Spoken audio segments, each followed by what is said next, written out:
মক্কার চত্বরে বসে আছে। কষ্টের তো সীমা নাই, সীমা আছে? সীমা নাই, বসে আছে। হঠাৎ করে এক লোক আল্লাহর রসুলের সামনে এসে বসলেন।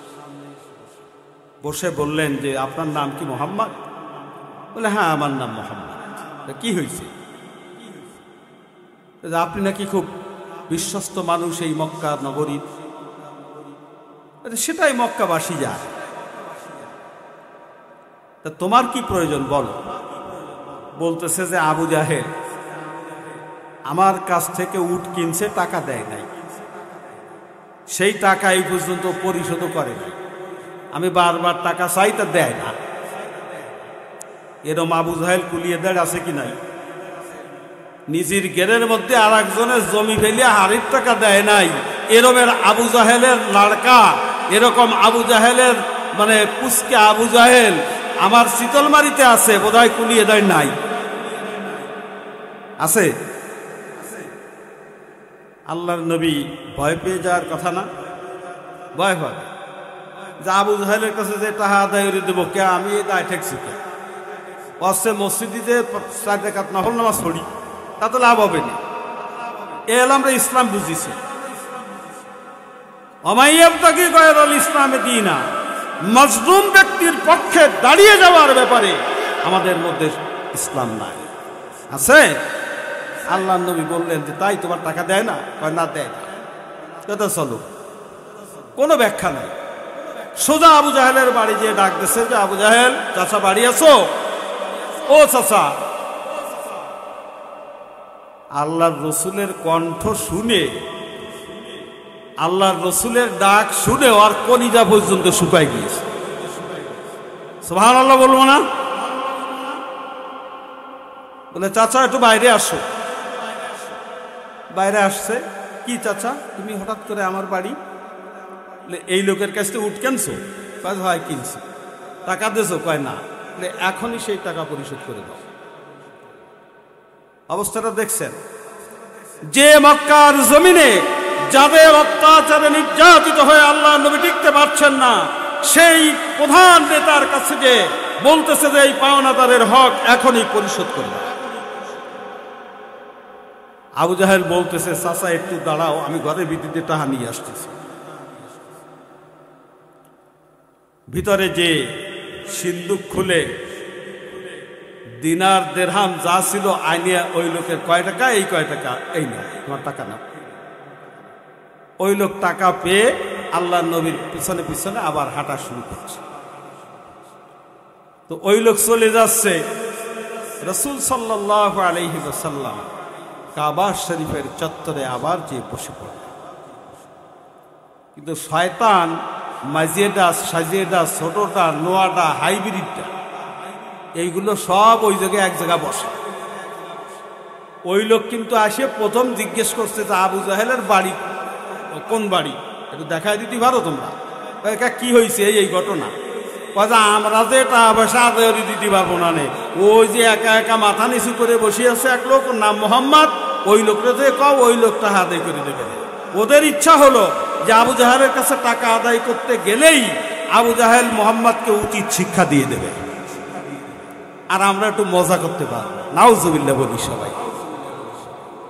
তা আল্লাহর রসুলের উপস্থিতি টের পেয়ে কোনো ব্যক্তি আল্লাহর রসুলের সাথে দুশ্মনী করে কলিজা শুকায় নাই, এমন কোনো ব্যক্তি পৃথিবীতে জন্মগ্রহণ করে নাই। ওই লোক যখন টাকা নিয়ে চলে যায়, তখন ওই মাঝে শয়তান, সাজিয়ে শয়তান সব ডাক, ভাই শোনো, তা ভাইছো? হয় ভাইছি তো। টাকা মোহাম্মদ চার সাথে সাথে দিয়ে দিয়েছে। সুবহানাল্লাহ বলবো না? চাওয়ার সাথে সাথে দিয়ে দিয়েছে। এখন ওরা হয়ে গেছে অবাক যে কি জন্য ভাটালা আমার কাহিনী ঘটলো কি। ওরা সব আবু জাহেলের বাড়ি দিয়ে বলতেছে যে, শুধু আমাদের সাথে নেতাগিরি, তাই না? মোহাম্মদের কাছে টাকা আদায় করতে পাঠালাম, তোমরা তার একটা উচিত শিক্ষা তুমি দিয়ে দেবা, আর তুমি টাকাটা দিয়ে দিলে। আবু জাহেল বলতেছে, আরে পাগলরা, তোরা আসল জিনিস চিনিস নাই। সুবহানাল্লাহ বলি, সুবহানাল্লাহ বলি জোরে। মোহাম্মদ তো একা আসে না, আর পাওনাদার না, সাথে আর যা ছিল তা যদি তোরা দেখতি, তা আমি তো বাঁচিয়ে আছি, তোরা বাঁচিয়েও থাকতি, ভয়ে কলিজে ফাটিয়ে তোরা মরে যেত। আমি দেখি মোহাম্মদের মাথার উপরে শূন্যের পরে বিশাল এক উট হা করে তাকিয়ে আছে, না বললেই এবারে গিলে খেয়ে ফেলে। কি যে টাকা দেব না এই কথা বললেই আমারে গিলে খেয়ে ফেলবে। তাড়াতাড়ি টাকা দিয়া জীবনটা রক্ষা করেছি, এত তোরা দেইস নেই, এ তো আমি দেখছি।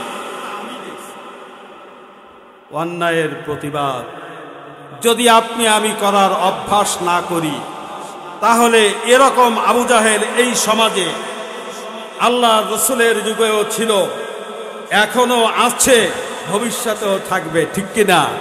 আর যদি মুহাম্মদের নেতৃত্বে, আল্লাহর দ্বীনের নেতৃত্বে আবু বকর, ওমর, ওসমান, তালহা, খাব্বাব, জুবায়ের একত্রিত হয়ে যায়, তাহলে এই সমাজে কোনো জালেম থাকতে পারবে না। কেউ গায়ে টেনে নেবেন না। ওমাই ইয়াবতাগি গায়রাল ইসলামি দীনা, জীবন পদ্ধতি হিসাবে যে ব্যক্তি ইসলাম বাদ দিয়ে অন্য কিছু তালাশ করে বেড়াবে, ফালাই ইউকবালা মিনহু, একেবারে মসজিদগুলো সুন্দর করে টাইলস লাগাই দিয়েছে, কিন্তু টাকা সম্পূর্ণ হারাম। আছে কি নাই? এরকম আমাদের এলাকায় আছে, আপনাকে এলাকায় মনে হয় নাই। সেদিন একজনে আমারে ডাকে বলতেছে যে হাজী সাহেব, অনেক হাজী সাহেবও কয়, হাজী সাহেব একটা সাইড বাকি আছে মসজিদের টাইলস লাগাতে, আর 3 সাইড লাগানো শেষ। মানে মুসল্লি বাড়ছে কেমন? ফজরে কি এক কাতার হয়? কবে না, আমরা 4 বছর জন্যই, আমরা 4 বছর জন্যই। আমার মাদ্রাসার মানে আমার প্রিন্সিপালের অফিসে আমি বসা, ওই এলাকার ঘটনা। আমি বললাম যে ভাই, টাইলস লাগাইছেন, খুব খুশির সঙ্গে বলেছেন, আল্লাহ রাব্বুল আলামিন মসজিদে আমাদের হালাল দানগুলিকে কবুল করে নেন। সবাই বলি আমি। কিন্তু আপনারে 10,000 মসজিদের তালিকা দিয়ে দেব, আপনি যদি দেখাতে পারেন যে একটা মসজিদ আছে যেখানে কোনো হারাম টাকা ব্যবহার করা হয় নাই, পারবেন দেখাতে? সে আসতে কোনো অসম্ভব কথা, বুঝছেন? অসম্ভব। যদি আল্লাহর দ্বীন, আল্লাহর দেওয়া জীবন পদ্ধতি আল্লাহর এই জমিনে বিজয়ী হয়, তাহলে কোনো হারামখোর এই সমাজে থাকবে না। থাকবে? যদিও থাকে, চেষ্টা করবে। বেড়া যতই দেন, বেড়া ভাঙ্গে ঘাস খা, ধান খা, গরু আছে না, ও 2-4 সব যুগে ছিল, থাকবে। অতএব তারা উপযুক্ত শাস্তিও পাবে। 2 জনের হাত কেটে দেখেন না যে চোর কতগুলো সোজা হয়ে যায়, চোর ঠিক হয়ে যাবে, ঠিক কিনা? প্রিয় ভাইয়েরা, এই জন্যে ওমাই ইয়াবতাগি গায়রাল ইসলামি দীনা ফালাই ইউকবালা মিনহু, তার কোনো ইবাদত কবুল হবে না। 2 জন মুহাদ্দিস উপস্থিত আছে, আমি অন্য লাইনের দিকে টেনে নিতে চাই না। ওনারা মাসলা এবং কোরআন হাদিসের আলোকে পর্যালোচনা করে দেখবেন, অবশ্যই দেখেছেন এবং ওনাদের নলেজও আছে। হারাম টাকা দান করে কেউ যদি সওয়াবের আশা করে, তাহলে তার কালেমা বাতিল হয়ে যায়, তার ঈমান বাতিল হয়ে যায়, তার ঈমান নস্যাৎ হয়ে যায়। নতুন করে কালেমা পড়ে তার ঈমান গ্রহণ করতে হবে। এবার বুঝতে পারছে? হারির টাকা না দিয়ে 100 বস্তা সিমেন্ট মারহাবা বলার জন্য আমরা কিন্তু রেডি আছি। আলেমরা কি রেডি আছি না? মারহাবা আর সুবহানাল্লাহ বলার জন্য আমরা কিন্তু রেডি আছি। প্রিয় ভাইয়েরা, রেডি আমরা থাকবো ইনশাআল্লাহ। তবে হারাম থেকে আমাদের ওই ভাইদেরকে রক্ষা করার জন্য আল্লাহর জমিনে আল্লাহর দ্বীনকে বাস্তবায়ন করতে হবে। সবাই রাজি আছি তো ইনশাআল্লাহ? সবাই রাজি আছি তো ইনশাআল্লাহ? রাসূল সাল্লাল্লাহু আলাইহি ওয়াসাল্লাম হাদিসের মধ্যে ইরশাদ করেন, মান দাআ ইলা জাহিলিয়াতি ফাহুয়া দুসাই জাহান্নাম।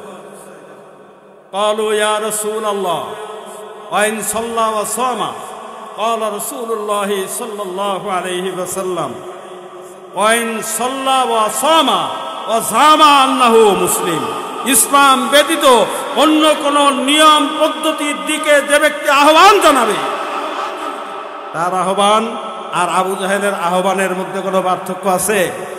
পার্থক্য নাই। যে ব্যক্তি আহ্বান জানাবে সে হবে জাহান্নামের জ্বালানি। সবাই বলি নাউযুবিল্লাহ। তাহলে আহ্বান জানানো যাবে একটা মাত্র বিষয়ের দিকে, তা হলো দ্বীনিয়াল ইসলাম। ইসলামের প্রতি মানুষকে আহ্বান জানানো যাবে। ইসলামের বাইরে কোনো বিষয়ের প্রতি মানুষকে আকৃষ্ট করার আহ্বান জানানোর কোনো সুযোগ একজন মুমিন মুসলমানের জীবনে নেই। আছে? নাই। সাহাবীরা জিজ্ঞেস করলেন, ইয়া রাসূলুল্লাহ, দেখেন কত চমৎকার কথা। ওয়াইন সাল্লাল্লাহু আলাইহি ওয়াসাল্লাম, সাহাবীরা আল্লাহর নবীকে জিজ্ঞাসা করলেন, ইয়া রাসূলুল্লাহ, যদি ওই ব্যক্তি নামাজও পড়ে রোজাও রাখে তাই কি হবে? বর্তমান যা দিয়ে আমাদের সমাজ বলা, ঠিক কিনা? বাতিলকে প্রতিষ্ঠার জন্য জীবন দিতে প্রস্তুত। আল্লাহর দিনের পক্ষে হা শব্দটা বলতে গেলে কষ্ট হয়ে যায়, ঠিক কিনা? এই জাতীয় লোকের সংখ্যা আমাদের সমাজে বেশি না কম? বলি হিসেব করে দেখা যাবে আগামী ফেব্রুয়ারিতে, নাকি? বেশি না কম তা আগামী ফেব্রুয়ারি মাসে দেখা যাবে। যাবে না? দেখা যাবে ইনশাআল্লাহ। ওমান দা ইলা জাহিলিয়াতি, সাহাবীরা বললেন যে হুজুর, যদি নামাজও পড়ে রোজাও থাকে, নামাজও পড়ে রোজাও থাকে, মসজিদের সভাপতি, সবচেয়ে বড় ঘুষখোর সুদখোর, সবচেয়ে বড় জালেম, তাহাজ্জুদও পড়ে, আওয়াবিনও পড়ে, ইশরাকও পড়ে, এরকম মুসলমানের সংখ্যা আমাদের দেশে কম? আছে কি নাই? আছে। এই জন্যই সাহাবীরা জিজ্ঞেস করলেন যে ওই 2025 সালে যে এই প্রশ্ন দেখা দেবে যে যারা ইসলাম বাদ দিয়ে অন্যদিকে আহ্বান জানাবে, তারা নামাজও পড়বে রোজাও থাকবে, তারা কি হবে? আল্লাহ নবী একটা শব্দ বাড়িয়ে দিয়ে বলে দিলেন, ওয়াইন সাল্লাল্লাহু ওয়া সামা ওয়া যাআমা আন্নাহু মুসলিম। সে যতই নামাজ পড়ুক, যতই রোজা রাখুক, আর যতই মনে মনে চিন্তা করুক যে আমি একজন মুসলমান, সেও জাহান্নামের ইন্ধন হবে, জাহান্নামের জ্বালানিতে পরিণত হবে। কান বোঝেন প্রিয় ভাইয়েরা? সেজন্যে আল্লাহর দ্বীনের পক্ষে থাকবে। দুইটা কথা বলে আমার কথা আমি শেষ করতে চাই। সভাপতি সাহেব, এর পরের বক্তা আপনি রেডি রাখেন,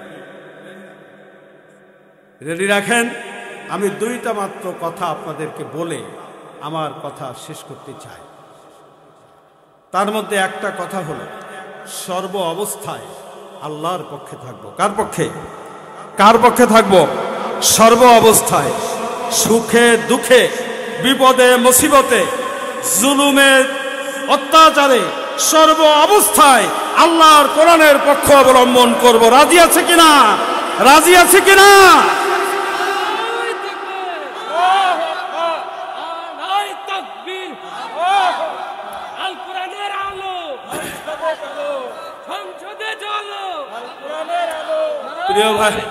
প্রিয় ভাইয়েরা, এই এক নাম্বার কাজটি করে প্রকাশ করার পরিবেশ যদি না পান, প্রকাশ করেন না, চুপ থাকেন। এই ব্যাপারেও আমি একটা আয়াত পড়েছি আপনাদের সামনে, সে আয়াতের ব্যাখ্যার দিকে আমার যাওয়ার সুযোগ নেই। সর্ব অবস্থায় কিসের পক্ষে থাকব?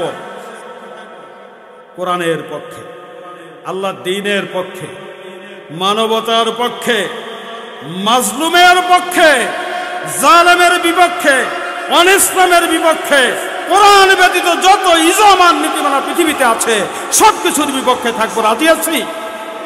আল্লাহ তাআলা কবুল করেন। দুই নাম্বার যে কথাটি আমি আপনাদের সামনে বলতে চাই, সেটি হলো পরের হকের ব্যাপারে সচেতনতা। হক কয় প্রকার? দুই প্রকার। এক নম্বর হকুল্লাহ আর দুই নম্বর হকুল ইবাদ। আল্লাহর হক হলো নামাজ, রোজা, হজ, যাকাত, দৈহিক ইবাদত, বন্দেগী, দান, সদকা, জিকির, আজকার, তাসবিহ, তাহলিল, এই জাতীয় যত আল্লাহর হুকুম, আল্লাহর ইবাদতের কাম আছে দৈহিকভাবে, এগুলোকে বলা হয় হকুল্লাহ। এটা কার হক? আল্লাহর হক।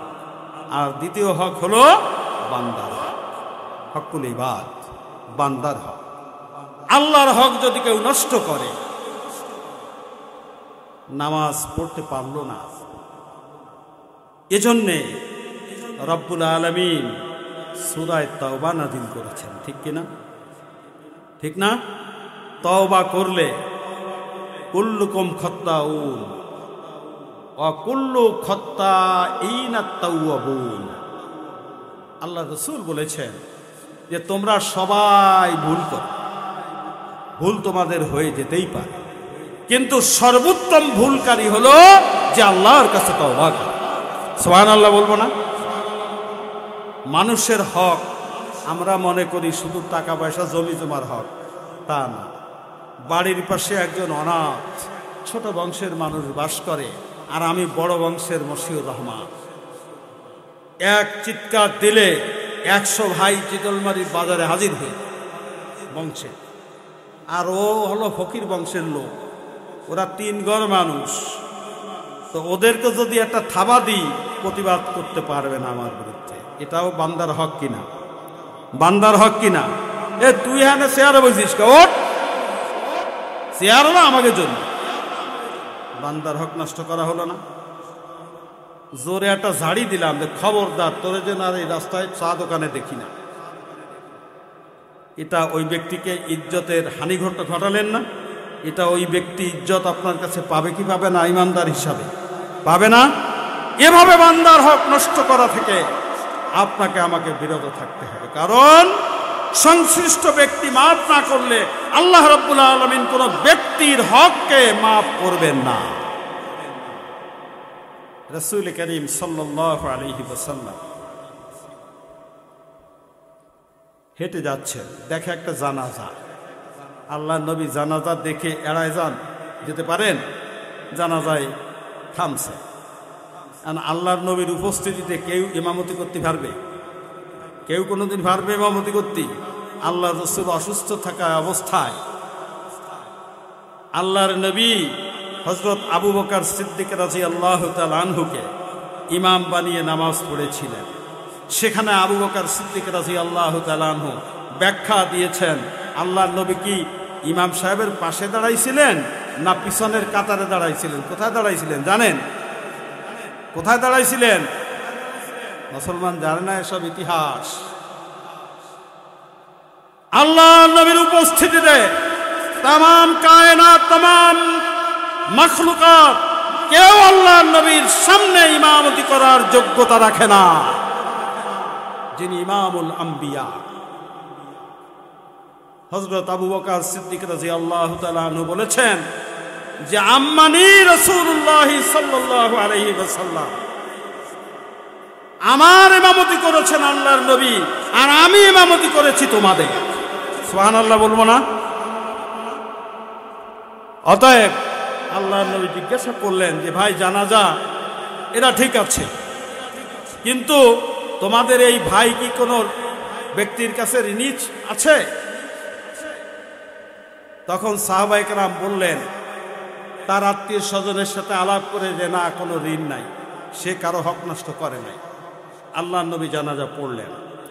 আর একদিনের জানাজায় আল্লাহর নবী একই প্রশ্ন করলেন যে তোমার এই ভাই কি কারো ঋণ আছে? দাঁড়ায় সাথীরা বললেন যে হ্যাঁ, উনি দেনাদায়ী কি বড়া, দেনাদায়ী আছে। আল্লাহ নবী বললেন, ঋণগ্রস্ত কোনো ব্যক্তির জানাজা আমি মুহাম্মদ পড়ি না, তোমরা তোমার ভাইয়ের জানাজা পড়ে নাও। কথাটা বুঝছেন? হক্কুল ইবাদ যারা নষ্ট করেছি তারা যেন যত দ্রুত সম্ভব সেই ব্যক্তির কাছে ক্ষমা চেয়ে, অর্থনৈতিক ক্ষতি করে থাকলে বাড়ির 5 কাঠা 2 কাঠা বিক্রি করে হলেও তার দেনা মুক্ত হয়ে কবরে যেতে হবে, তাই না হলে হক্কুল ইবাদ মাফ হবে না।